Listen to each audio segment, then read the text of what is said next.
Muito boa noite, é com muita alegria que nós começamos ao vivo mais um programa Direção Espiritual. Cada vez mais eu tenho acreditado nisso, viu, minha gente? Que o cuidado de Deus muitas vezes na minha vida é fechar portas. Interessante, né? Como nós temos dificuldade de entender o amor no momento que alguma coisa nos é negado.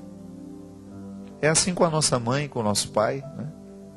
Quando você pede a ela alguma coisa, ela fala não para você. Talvez não agora mais, mas em outros momentos da sua vida. E você, porque não sabia compreender o motivo do não, achava que ela não te amava, que era desaforo, né? Só depois, com a experiência do tempo, de amadurecer, de ser pai também, quem sabe, de ser mãe também, é que você descobre que boa parte das demonstrações de amor do seu pai, da sua mãe na sua vida, vieram através de nãos. Restrições que eram absolutamente necessárias. Restrições que eram absolutamente favoráveis a você. Eu fico pensando que conhecer o amor de Deus na nossa vida é justamente ser capaz de entender os nãos. Hoje eu estava ouvindo aquela música antiga, lembra do Gonzaguinha? Como é que é o tom, Christian? Acho que é esse tom mesmo, vai. Quem me chamou, quem vai querer voltar pro ninho, descobrir seu lugar. Aí o refrão, que é a parte que eu quero. Você verá que é mesmo assim, a história não tem fim. Continua sempre que você responde sim. Na sua imaginação, para sua imaginação, a arte de sorrir cada vez que o mundo diz não. Ah, é difícil demais, não é? Sorrir quando o mundo diz não pra gente. Sorrir quando você tem que enfrentar o não da vida. Porque não é sempre que acontece como nós queremos. As pessoas morrem antes da hora, né? Na nossa compreensão. As pessoas vão embora antes do tempo. A gente nunca está satisfeito com o que a gente viveu, com o que a gente teve. Então, como é difícil a gente lidar com o não que a vida nos deu. Ah, mas eu queria tanto isso para mim, padre, e não tive. E aí você descobrir a arte de sorrir, mesmo quando o mundo diz não. Gonzaguinha sabia das coisas. Já estava mergulhado na sensibilidade do mundo, ou de conhecer as verdades que nem sempre nós somos capazes de compreender num primeiro momento. O não como lugar do amor, minha gente. Eu entendo o cuidado de Deus na minha vida assim, me permitindo, mas também me negando muito. Não é para você, não é a hora. E você ter que administrar na sua vida os nãos, e mesmo assim você continuar sorrindo. Não um sorriso bobo, não. Aquele que nasce da convicção mais profunda de que você fez a coisa certa. Esse é o maior conforto, minha gente, que nós podemos experimentar na vida. É um conforto existencial, de você saber que você fez a coisa certa. Que você, apesar de ter tido tantas dúvidas naquele momento, de ter sido tão difícil, de ter sido tão pesado, de você chegar à conclusão de que você fez a escolha certa. A arte de sorrir cada vez que o mundo diz não. O mundo lhe disse não, mas você descobriu naquele não uma oportunidade de crescimento, uma oportunidade de superação. A maturidade que nós tanto precisamos alcançar consiste em a gente entender os nãos que o nosso pai nos deu, que o nosso irmão, que o nosso amigo, que a vida nos deu. A psicologia nos ajuda a entender que necessário é o sim, a permissão, claro, mas o não também, ele é profundamente educador. Porque muitas vezes nós vamos querer aquilo que não nos convém. Muitas vezes nós queremos o que não é para nós. Muitas vezes queremos o sonho que não nos cabe, ou o projeto que não é para a nossa vida. E de repente alguém que nos ama vem e nos ajuda a entender que não é bem assim. Essas crises são tão necessárias na nossa vida, não é verdade? A arte de sorrir cada vez que o mundo diz não. Quantas vezes na minha vida eu encontrei com pessoas que já estavam visitadas pela sabedoria que os nãos provocaram nelas. Olhando mesmo para a minha vida. Essa semana a gente estava falando de algumas dificuldades que foram próprias da nossa história. Eu, a minha mãe, a gente conversando, né? Com mais alguns amigos por perto. E nós recordando muitas dificuldades e muitas negações que a vida nos estava nos fazendo naquela hora. E depois de tanto tempo vivido, a gente se sentir reconciliado com tudo isso, não é? E entender que a dificuldade daquele momento me ajuda a ter a convicção que hoje posso ter sobre as coisas, uma convicção que considero positiva, porque me ajuda a viver bem, me ajuda a ser feliz. Não me ajuda a ser um bobo alegre, porque isso eu não quero ser. Eu quero ser um homem feliz, que sabe acolher a melancolia, que é própria do meu temperamento, mas sem perder o bom humor, sem perder a alegria, a leveza, que nós podemos descobrir nas pequenas coisas. Eu não quero desperdiçar a minha vida com os nãos que eu recebo. Eu quero é promover a minha vida a partir deles. Já recebi tantos nãos, mas quando olho para o não que recebo, eu tento identificar e investigar nos avessos dele o que é que está ali como prova do amor de Deus na minha vida. Eu tenho pedido muito essa graça a Deus, sabe? Que só aconteça aquilo que Ele realmente quer para mim. Eu não quero forçar a barra, sabe, da existência e da vida. Eu quero que aconteça na minha vida aquilo que é de fato a vontade dEle para mim. Aí eu vou acreditar que o Christian é, porque é um amigo que me ama, eu sei, que respeita quem eu sou.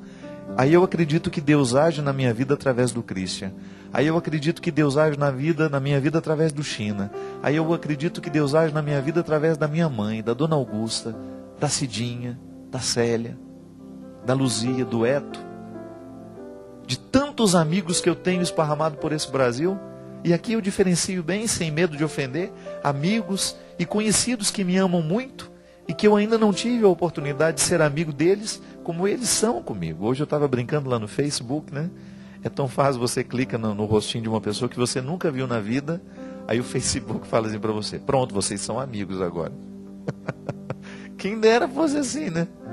Tá certo, eu entendo a singeleza do gesto.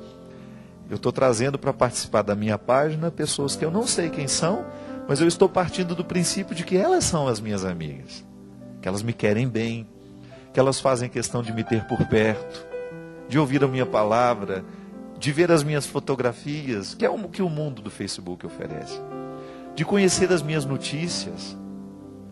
E eu olhar, só não estou adicionando caretinha e paisagem. Os bichinhos, né? Mas serão todos bem-vindos para fazerem parte da minha vida assim.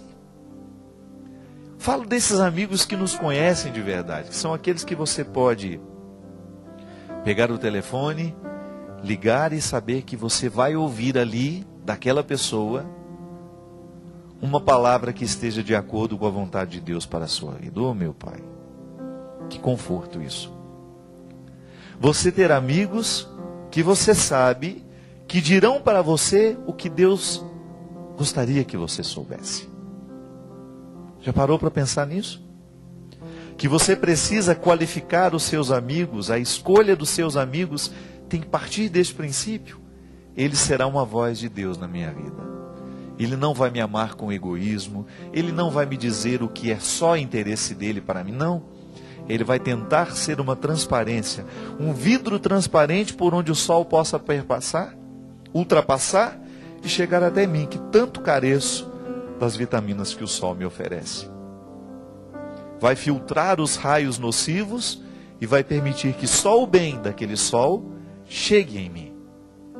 Esse não seria o papel do amigo, minha gente? Aquele que vai fazer de tudo para que o que chega até nós, chega para nos favorecer. E graças a Deus eu tenho podido experimentar isso na minha vida. E eu acredito mesmo no cuidado que Deus realiza na minha vida através dos meus amigos. Quando eu escuto de alguém, padre, isso é excessivo, não pode ser assim.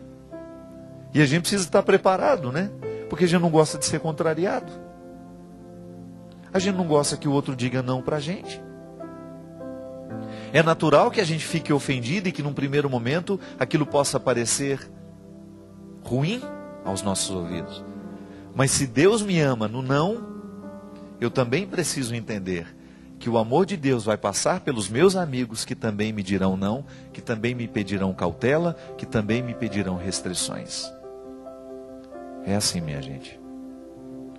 Eu acredito no amor de Deus, eu acredito no cuidado de Deus, e eu descubro através de pessoas que me ajudam a nortear a minha vida, com sims e com nãos. Uma vida norteada somente a partir de permissões pode se tornar muito arriscada. E uma vida norteada a partir apenas de permissões pode gerar muita imaturidade em nós. Ponto de equilíbrio. Eu quero descobrir o que agora a vida está me dizendo sim. E vou lutar para que esse sim se desdobre em muitas possibilidades.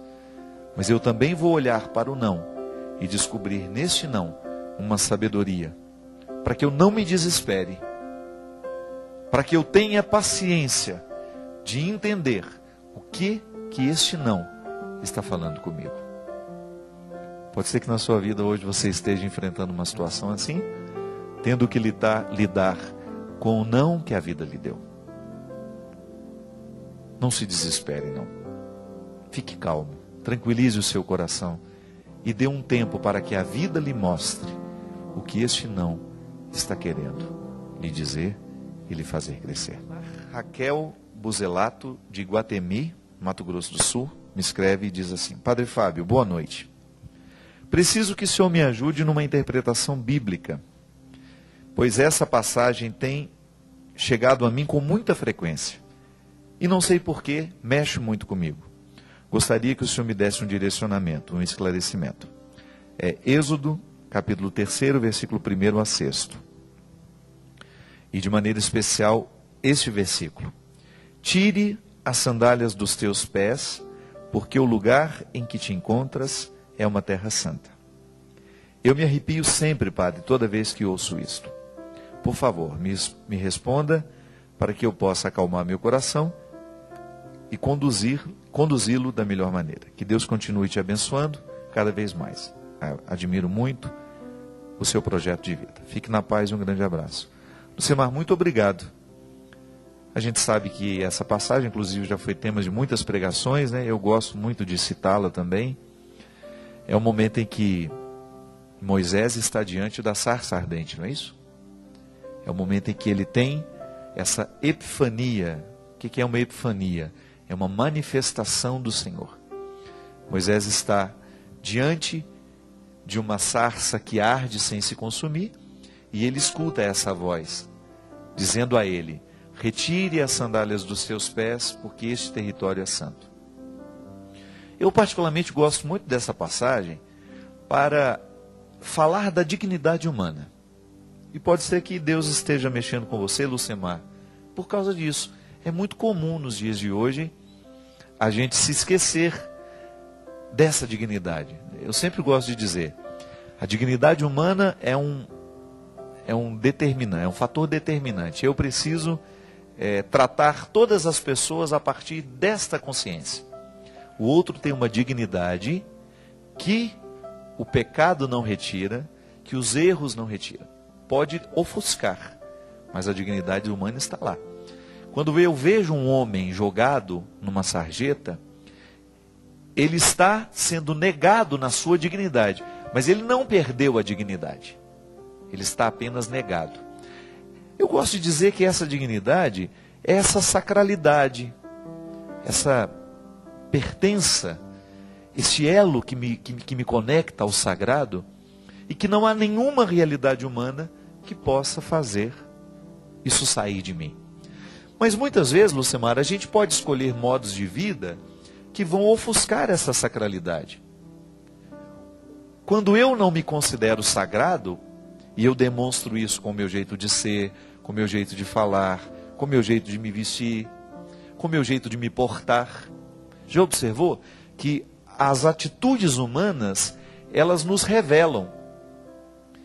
Então, quando eu vivo, quando eu falo, quando eu brinco, quando eu ajo, quando eu trato, estou no meu trato com as pessoas, eu estou demonstrando se eu acredito ou não nessa sacralidade. Por causa do meu jeito de viver, eu estou dando testemunho dessa sacralidade ou não. E é interessante que o outro, ao observar isso, ele vai corroborar, isto é, ele vai ajudar a manter aquilo que eu estabeleci no primeiro momento. Se eu me considero este território sagrado, tal qual Moisés precisou reconhecer naquele lugar onde havia a sarça ardente, será mais fácil o outro reconhecer em mim esse território santo, Lucimar. E o reconhecimento dessa santidade, dessa sacralidade do território que somos, ajuda muito na relação com as pessoas. Da mesma maneira como eu também preciso olhar para o outro e reconhecer que ele é um território santo, que eu não tenho o direito de atentar contra ele. É o que faz a vida, né, as relações serem harmoniosas, serem respeitosas. É o que me faz querer me aproximar do outro de um jeito certo. Por mais que eu ame, eu não tenho o direito de invadir a vida do outro. Inclusive, outro dia eu acompanhei um caso que mexeu muito comigo, sabe? Um rapaz foi invadido na sua privacidade e algumas coisas que eram próprias dos segredos dele, que não cabe a mim julgar aqueles segredos, não cabe a mim dizer se estava certo ou não ele esconder, é a vida dele. Cada um sabe o quão está encorajado para contar os seus segredos ao outro, não é verdade? O Christian tem os segredos dele, ele tem a vida pessoal dele, e ele fala disso a quem ele quer. Eu não tenho direito de invadir a sua vida. E naquele caso, esse rapaz foi invadido. Também o outro, sem achar que estava fazendo um mal, que eu também não acredito na maldade de quem fez isso. Apenas fez, infelizmente sem pensar muito. E aquele rapaz estava tão desolado, gente, porque a vida dele foi exposta de um jeito que ele não queria. Ele não tinha planejado que fosse exposto daquele jeito, daquela forma. E aquilo me fez pensar tanto, gente. Aquilo me fez pensar tanto na sacralidade do outro, no direito que o outro tem de se reservar e de dizer o que precisa dizer só na hora que ele estiver preparado para isso. Que por mais santa que seja a minha intenção, eu não tenho o direito de invadir a vida do outro, porque às vezes isso pode provocar a morte do outro. Na tentativa de ajudar, às vezes nós causamos um caos ainda pior do que aquele que ele já enfrenta e tenta esconder. E às vezes, Lucimar, nós fazemos isso. Às vezes nós entramos no território do outro e nós esquecemos que aquilo para ele é santo, que aquilo para ele é sagrado. Eu tiro como exemplo uma coisa muito simples que aconteceu comigo há muitos anos atrás. Eu ainda era seminarista. E eu me lembro que me incomodava muito ver a Bíblia da minha mãe cheia de coisa. Era tanto papel, Cristian, era tanto papel, tanto papel. Parecia um baú a Bíblia dela. Se a Bíblia tinha essa espessura, a da minha mãe tinha isso aqui, pelo tanto de coisa que ela colocava. Era oração disso, era foto daquilo, e tinha umas folhinhas assim pequenininhas, tinha papel de bala. E eu me lembro que eu falei assim, mãe, pelo amor de Deus, essa Bíblia da senhora está precisando de uma limpeza. E ela me olhou assim meio assustada, como se estivesse, oh meu Deus, que limpeza será essa que ele está falando, né?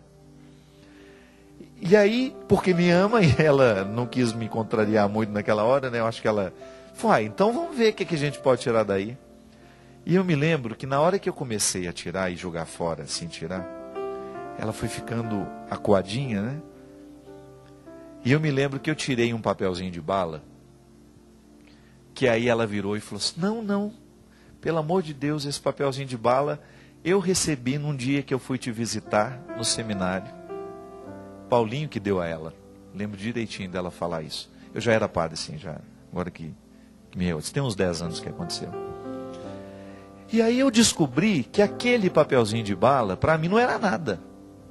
Mas para minha mãe tinha um significado bonito.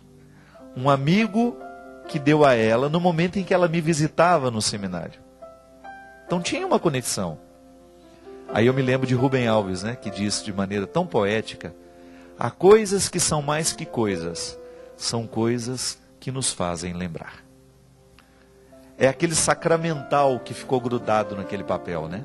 O momento sagrado, o momento em que ela me visitava, em que ela vivia uma alegria, estava mais que na memória. Tinha um papelzinho de bala, que fazia a conexão daquele momento, de uma pessoa que ela ama, que é o Paulinho lá de Nova Iguaçu, mais a Beth. Eles estavam me visitando, ela ganhou aquele papelzinho deles, ganhou a bala, chupou a bala, guardou o papel, guardou dentro da Bíblia, e aquilo para ela era sagrado. Às vezes nós fazemos isso com o outro. A gente não sabe reconhecer o que é sagrado para ele. E às vezes nós consideramos que pode ser uma bobagem, que pode ser um excesso, e não. Para ele aquilo tem significado. E às vezes, Leucemar, a gente precisa ter a consciência desse limite. Por mais que eu ame aquela pessoa, eu ainda não tenho o conhecimento de tudo que para ela é realmente importante. E a vida vai nos dar a oportunidade de conviver, de estar juntos, para que a gente possa descobrir um pouco, né? O que é sagrado para o outro, o que eu tenho direito de invadir e o que eu não tenho direito de invadir. Porque uma coisa é certa, minha gente, o amor não nos autoriza tudo. É seu filho, mas o amor que você tem por ele não lhe autoriza a invadir tudo. Há coisas que pertencem ao seu filho, que ele vai dizer a você na hora que ele estiver preparado para isso, que ele vai dizer a você se ele quiser. As situações, as mais íntimas do nosso coração, as nossas maiores vergonhas, a gente só vai partilhar no momento em que nós estivermos preparados para isso. O que você, mãe, pode fazer é, se você desconfia que seu filho tem algo a lhe dizer de muito importante, prepare a confiança. Porque não é arrancando a porta do quarto dele, não é arrancando a senha da internet dele, não é arrancando as portas do guarda-roupa, que você vai arrancar os segredos do seu filho. Segredos sagrados não se arrancam na pancada, na violência. Segredo sagrado se conquista na confiança. E depois de conquistado esse direito, é amar como se fosse o último dia da vida. Por mais que aquilo lhe entristeça, por mais que aquilo lhe deixe acabrunhado, entristecido, não é verdade? Então pode ser, minha filha, que essa passagem esteja mexendo com você, porque você esteja carecendo de reconhecer essa sacralidade que você é e também reconhecer a sacralidade do outro. E nós, que não fizemos a pergunta, de alguma forma podemos tocar isso também, né? Como é que você lida com aquilo que é sagrado para você? Como é que você lida com aquilo que é sagrado para o outro? Como é que você está cuidando desse território santo que é você? E como é que você está cuidando e interpretando o território santo que é o outro? Nós vamos para um rápido intervalo e a gente volta já já com o programa de Direção Espiritual. Amor tão grande, amor tão forte, amor suave